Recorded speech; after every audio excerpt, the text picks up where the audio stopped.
Mimi naitwa Andrew Onyango. Mimi ni mtumishi wa Mungu. Nimetoka Eldoret kwa kanisa ya New Life. Niliingia huko mwezi wa Novemba mwaka jana. Na kabla sijaingia pale, kuna kanisa ambayo nilikuwa na nimeishi hapo mwaka mingi. Sasa wakati ambayo Mungu aliniokoa ilikuwa ni mwaka wa 2009, na mimi nilikuwa na kazi kubwa, nilikuwa nimeajiri watu. Mimi ni fundi ya kujenga nyumba kama hii ya kujenga vyuma, na hata nimefungua workshop ambayo niko hata na lathe machine ya kuchonga chuma. Kwa hivyo mimi niliokoka kama mimi ni tajiri. Watoto nimezaa mpaka wakati niliokoka. Msichana yangu ya kwanza alikuwa kwa form 4. Na wakati Mungu aliniokoa, kuna ugonjwa alikuwa nimeishi naye mwaka 22, na hiko nizuia kufanya kazi ama hata kutembea na hata kuzaa watoto. Sasa wakati Mungu alinioita, Mungu alimaliza kazi yangu yote, mpaka nikabaki kwa barabara. Nikawa mtu ambayo Mungu anatuma kwa hali ngumu, ambayo nilisikia hapa ukihubiri kuhusu gharama ya watumishi wa Mungu na hata jamii yao. Sasa wakati ilipofika mwaka wa 2022 August, Mungu amekuwa akinituma na huwa napitia majuto sana. Paka naenda na lala hata nje, kwa sababu mahali nilitumwa sijapokelewa pale. Watu wengi hawajui hiyo kazi. Sasa niliuliza Mungu, ni gharama gani inatakikana nilipe ndio uweze kunirejeshea kazi na hata huduma hii ambayo umeniita niendelee naye. Mungu aliniambia hawezi kurudishia kabla sijamtolea gharama ya matoleo maalum. Nikamwambia nitatoa nini, na kazi yangu ilimaliza, hata watoto yangu wamekosa kusoma jinsi walivyosoma. Mungu akaniambia niende niuse plot yangu ambayo nilikuwa naye, nichukue shilingi 1175 nipeleke kwa kanisa. Nilipeleka hiyo kwa kanisa, na yenye mbaki nilipe naye deni ya gharama hiyo plot, maana ilikaa mwaka hiyo 16 kabla sijalipa stima na maji na mambo mengine. Sasa bili ikawa kubwa. Hiyo pesa ilikuwa ni shilingi 1720 na ikatumika yote.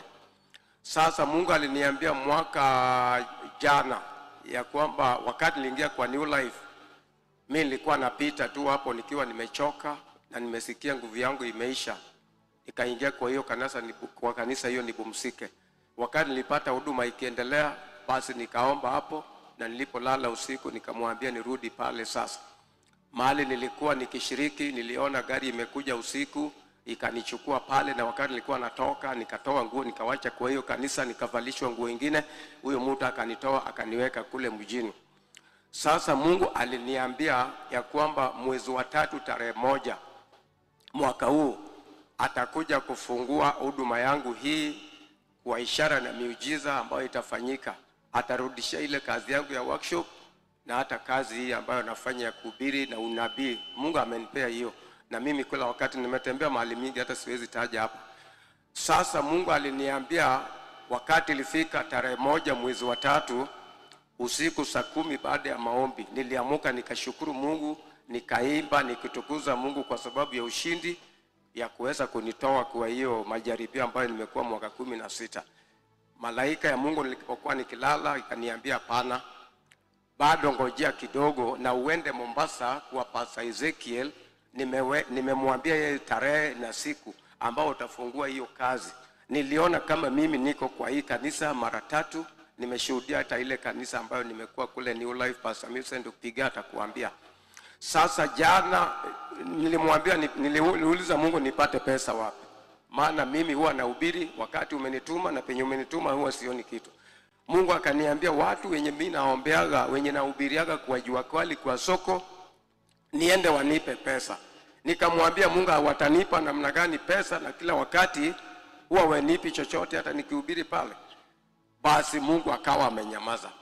Sasa wakati Mungu alinyamaza, nimehesabu mwezi 1, mwezi 2, mwezi 3, ambayo ni mwezi wa 5 sasa. Wakati ambao nilikuwa nalala, nikamwambia kwamba nabii pia huwa anaogopa, so unalalaga hata kwa masoko, hata kwa veranda nikikutuma, wewe enda tu Mombasa na uwezo ambao uko naye. Aliniambia 6,000 lakini nikawa na shilingi 1,200 peke yake na 500 ambayo ilinifikisha hapa Mombasa, sijui mtu yoyote.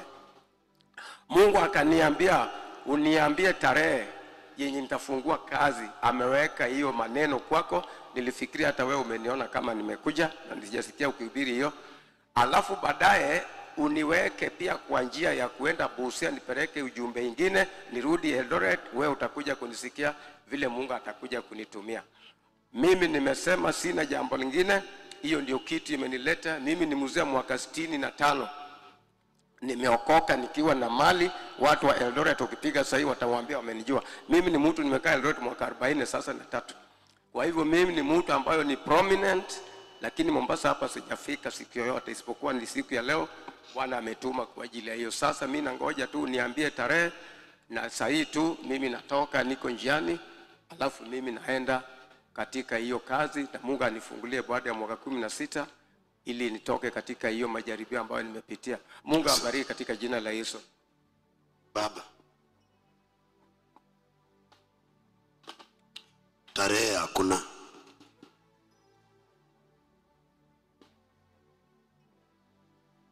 Tarehe no.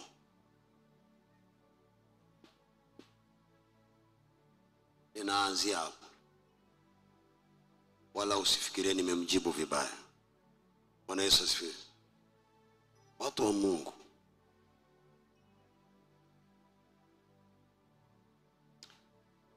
Mungu akiongea hakikisha unajua kile unasema. Mungu hawezi akakuja akufilisishe kwa mali aliyokupata nayo.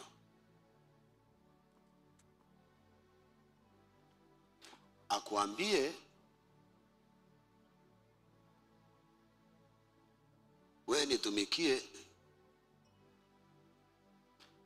nitakufungua mwezi wa 3. Akwambie ngojea tena. Akwambie nenda kwa wale watu unawahubiria wakupe pesa. Alafu tena akwambie nenda kwa Ezekiel akupe tarehe na akutume Busia. Jamani, nawaomba msimfanye Mungu akae ni kama anakunywa uji asubuhi.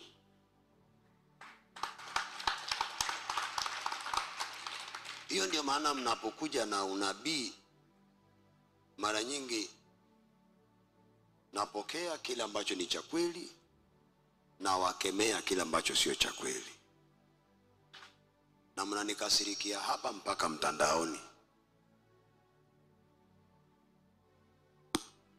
Niliwaambia Mungu ameniambia nisitumike sahi, nisiende crusade sahi, si ndio?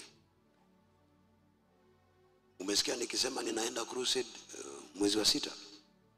Nilisema mwezi wa 7. Wapi? Uganda. Hata nimeambiwa leo nachelewa kufanya maandalizi.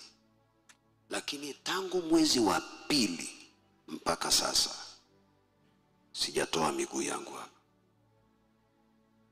Maana hawezi akasema hivi tena ageuke kesho aseme sasa nilikwambia kaa hapa, sasa ni mwezi wa 4, toka nenda mahali fulani. Hapana. Mungu sio Mungu ambaye amesahau kile alichosema jana akutume kwa mtu mwingine amkumbushe. Hawezi kuambia nenda kwa washirika wakupe pesa alafu aseme nenda kwa Ezekiel akutume Busia. Tutasababisha, unaona hawa watakataa kumtumikia Mungu. Wacha hata huyu ni afadhali yako na umri. Wewe uko na ngapi? 20. Hawa watakuja kukataa kumtumikia Mungu. Hawa wadogo watakataa. Wanasema Mungu wa leo ukimpa uji asubuhi anaongea kitu kingine. Ukimpikia kuku huyo Mungu anawika kama jogoo. Ukimpa ng'ombe jioni sababu ni kigeugeu. Tafuteni Mungu, msome neno, mfunge na muombe, mtende ya haki, atasema yeye, na mkisema itakuwa ni yeye amesema.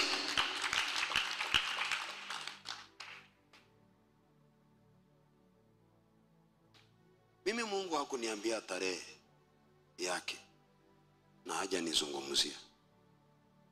Na ukiwa Mungu amekutuma mahali, nenda ulelewe. Jaribu kunyenyekea ulelewe.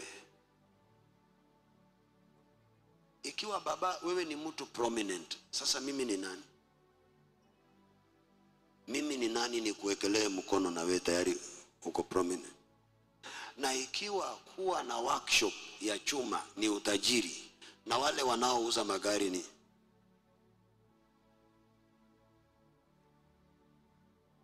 unajua, kwa muda mrefu tumekaa gizani tukitembea uchi, tunanyongana kwa giza, wengine wanakatakata wenzao kwa giza, mpaka tukafikiria vitendo vya giza ni vya haki. Lakini sasa nuru iko.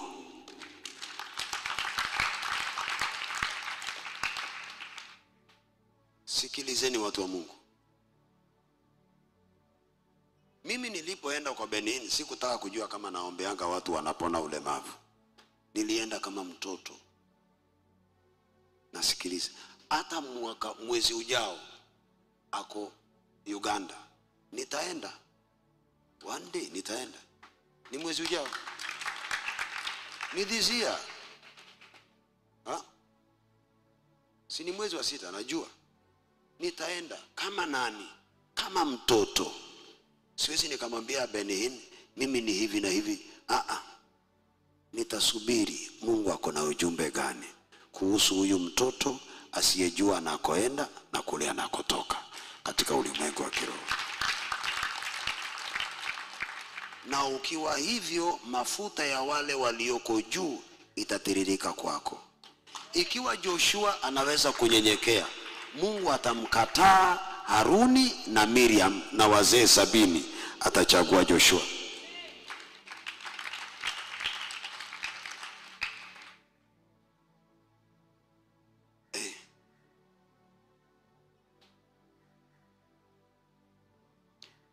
Yaani Mungu afanye watoto wako wasisome. Akwambia nenda utoe sacrifice fulani, atakubariki. Utoe hiyo pesa, alafu hakuna. Akwambie sasa nenda uombe tena wale umewahubiria, alafu akwambia wachana hao, enda kwa Ezekiel. Baba, nashukuru. Wasemaje baba? Mungu yangu sio ya kuuliza. Mimi nitalala hapa na atakuzungumzia. Mimi yangu haikuagi ya kuuliza. Ubarikiwe sana. Mungu yangu, unabii yangu ni kali sana. Mungu yangu atazungumza. Mimi nakaa hapa mpaka azungumze, na utarudishia wajibu kwamba ni yeye. Hata ukipiga simu Eldoret watakuambia wewe ni yeye. Nitalala tu hapa. Nipea tu mimi nafasi nilale hapo. Usiku ukilala kwa ndoto, Mungu atakuzungumza na utalete jibu. Yangu sio ya kuuliza. Yangu sio ya kuuliza. Tena na challenge tu, tukae hapa atazungumza. Haya. Mimi siendi mahali, niko tu hapa. Ndio utaprove kumbe Mungu anafanya kazi tofauti.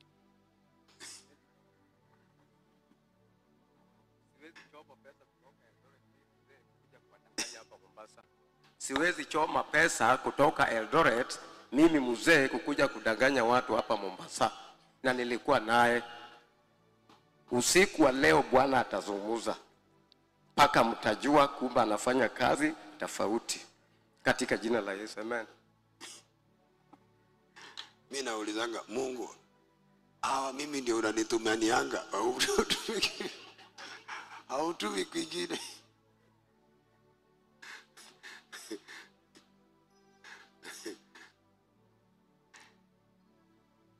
Sawa baba, haina neno. Tumesikia, tutasubiri ataongea. Wacha tuende kwa mambo mengi. Tutamsubiri.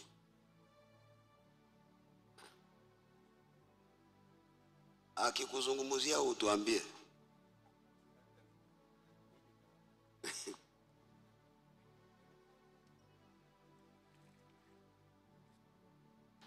Wanaongeanga mpaka watu wanashtuka.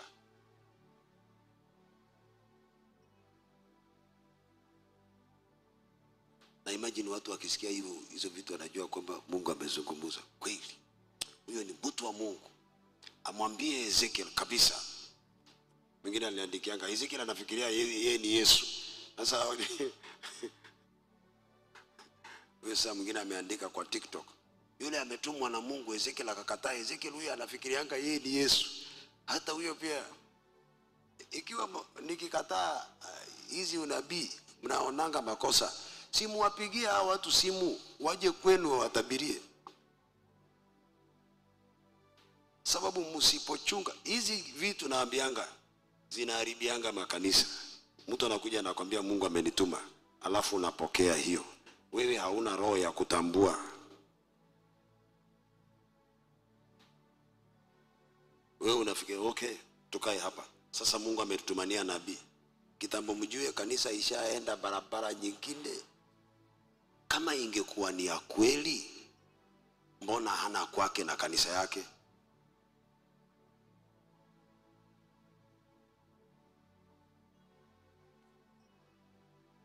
Kama yeye ni nabii wa kweli, mbona Mungu amwambie nenda kwa Ezekiel akwambie? Huyo Mungu hata ajui tarehe, ni mimi ndio najua.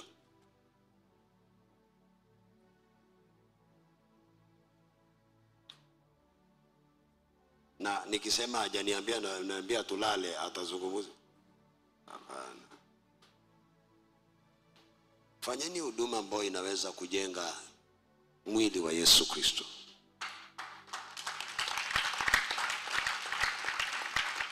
Msifanye hizo huduma za vitisho.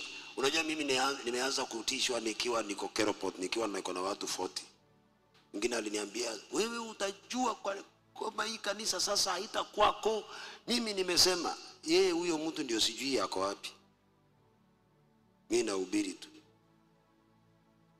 Mimi nishatishiwa pamoja na devil worshiper. Ezekiel nitakuua, sijui kama alikufa ama yuko. Ama tuko kaburini sasa. Tumezikwa. Ama tuko mbinguni tushafika. Bado tunapumua. Kumbukeni kile niliwafundisha. Tenda haki hata kama watu hawaamini. Haki itakuja kutenda haki.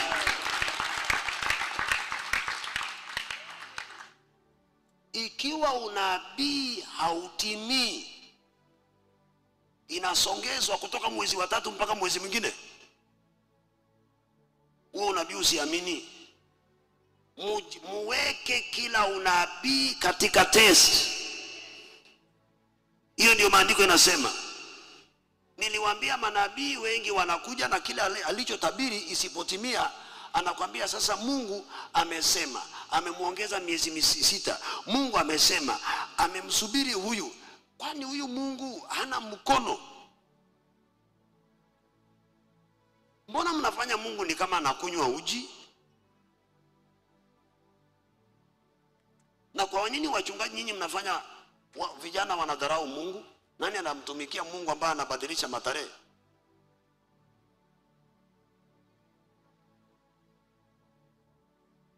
Mungu anayefilisisha wachungaji watoto wao wasisome, si ni dhuluma hiyo?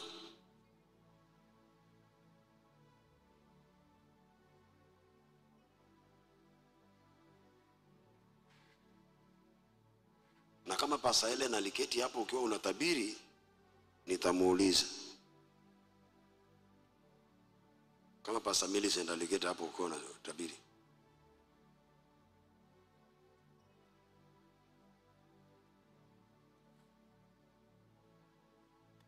jambo la mwisho, sitakubaliana na hizi unabii za ukorofi na unaniambia utalala hapa au lali hapa. Hamwezi kutoka huko kuja kunitawala hapa. Labda hapa ni kwako au lali hapa.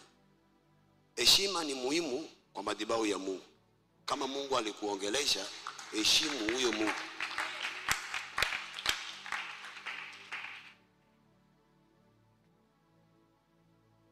Niko na umri mdogo, ndio maana nimekupa microphone ukaongea nikiwa nimenyamaza.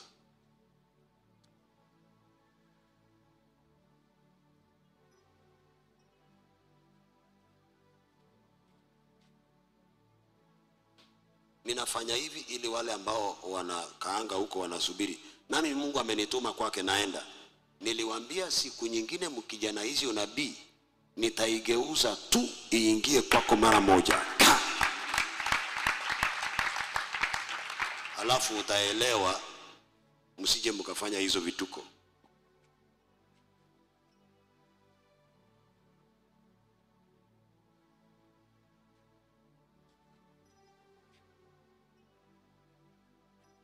Hizi unabii unaziona leo.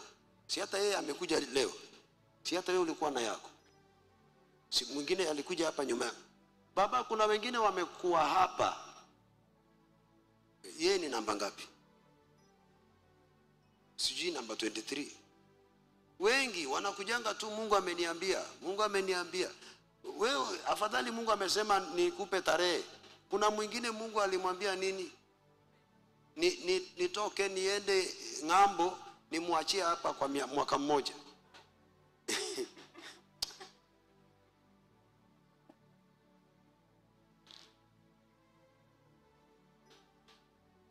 Kwa nini mkiniangalia mnaonanga mimi naamkanga na kula, nikimaliza kula nakuja na ubiri, maliza kula ati utajua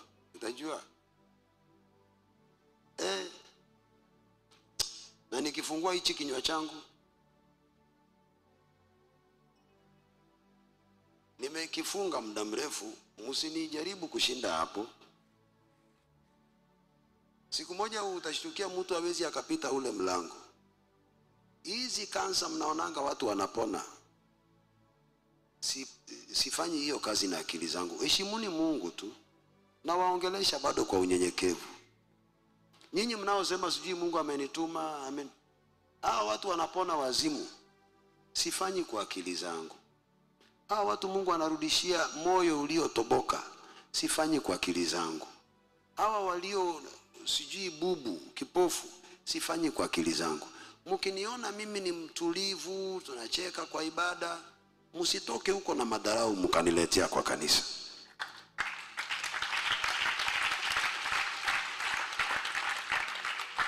Mkaniongelesha vile mnavyotaka, sababu naonanga mimi naongea, nacheka, nakupa microphone. Msije mkanidharau hivyo. Huwa nakasirika pia.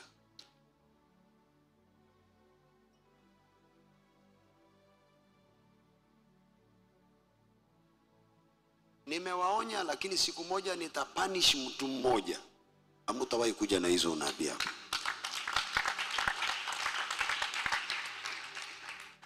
Sasa bado nawabembeleza, na nawabembeleza ili siku pigo linaingia kwa mtu, watu watawaambia Pastor Ezekiel aliwaonya kwa muda mrefu, muachane na hizo vitu. Mkiniangalia kwa TV acha niende, nitamwambia Mungu amenituma, ameniita. Sasa wewe Ezekiel utajua mimi unabiwa. Ni mchezo gani hiyo tunacheza hapa mbele za watu?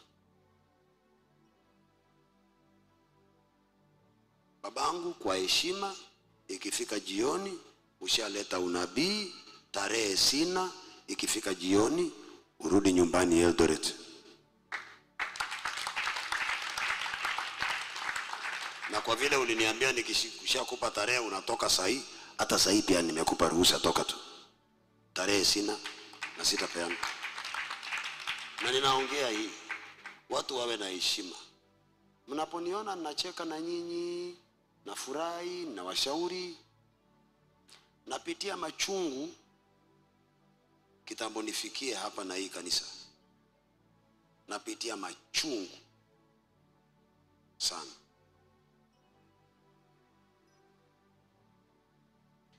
Machungu sana. Kwa hivyo msinisukume zaidi hapa.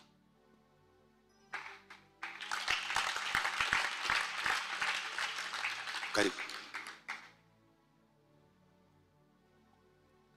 Bwana asifiwe. Amen. Jina langu naitwa Eric. Karibu. Asante sana. Naishi Nairobi. So nimesikia juu yako kwa muda mrefu sana. So nilikuwa nataka niko na shida moja. Kuna kijana yangu ambaye ako na delayed speech. Delayed speech. Yes, which is wanasema it's mild autism. So Okay. nimefanya kila kitu. Nimempeleka medication, nimespend pesa, nimefanya kila kitu. So nimefika point nasikia ni kama na give up.